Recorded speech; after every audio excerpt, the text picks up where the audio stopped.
कांग्रेस व्यापार प्रकोष्ठ पदाधिकारियों ने व्यापारियों की समस्याओं और संघर्ष के संकल्प के साथ शपथ ली।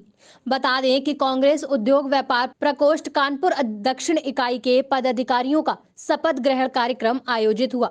कार्यक्रम के मुख्य अतिथि प्रकोष्ठ के प्रदेश चेयरमैन पवन गुप्ता थे, जबकि कार्यक्रम की अध्यक्षता नगर अध्यक्ष दक्षिण अजय प्रकाश तिवारी ने की।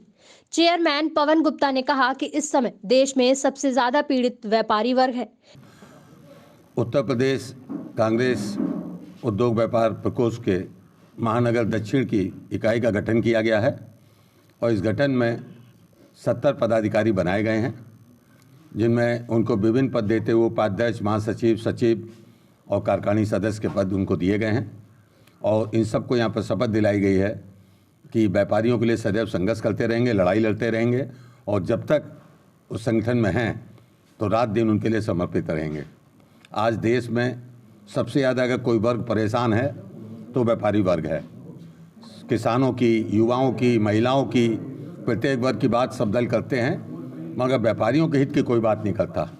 सबसे पहले नोटबंदी, उससे व्यापारी बर्बाद हुआ, उसके बाद जीएसटी, उससे व्यापारी परेशान हुआ और उसके बाद 2 बार जो लॉकडाउन लगा उससे व्यापारी सबसे ज़्यादा त्रस्त हो गए और वो अपने परिवार के संरक्षण के लिए, अपने बच्चों को पढ़ाने के लिए, अपने माँ बाप की दवा दारू के लिए भी उनके पास पैसे नहीं हैं। और कोई भी, किसी भी सरकार ने, न केंद्र ने, न प्रदेश ने उनको किसी भी तरह का पैकेज, किसी भी तरह की सहायता व्यापारियों के लिए नहीं की।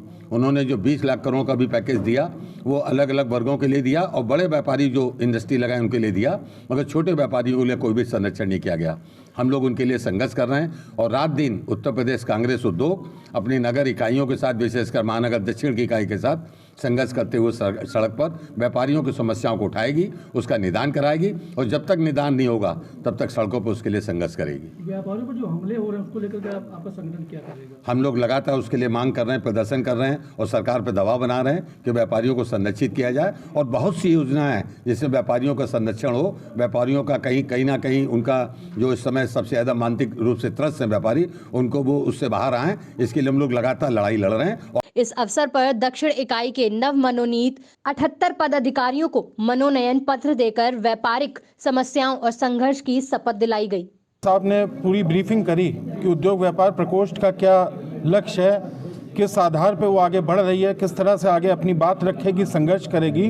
मैं केवल एक ही बात इसमें ऐड ऑन करूंगा, और 2 वर्ग हैं इस देश में, एक किसान वर्ग और एक व्यापारी वर्ग।